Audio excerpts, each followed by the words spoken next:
কবিতা পাথর বেঁধে নদীর জলে ফেলে দিয়ে বলেছিল, শূদ্র শূদ্রের মতন থাক। কবিতা লেখার এতই যখন শখ, ব্রাহ্মণ হয়ে জন্মালেই পারতিস।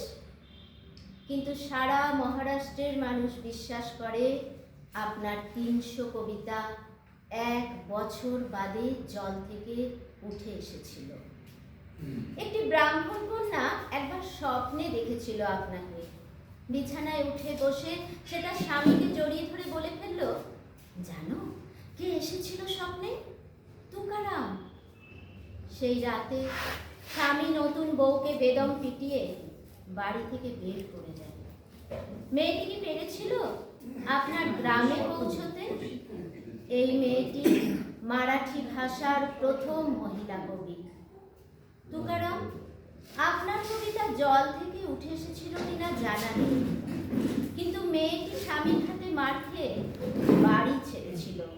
সে চোখ বন্ধ করে মুখস্থ বলতো আপনার ৩০০ কবিতা।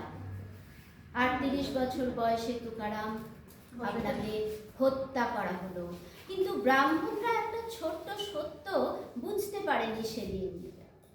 কবিতার পাণ্ডুলিপি জলে ফেলে দিলেই কবিতা ডুবে যায় না।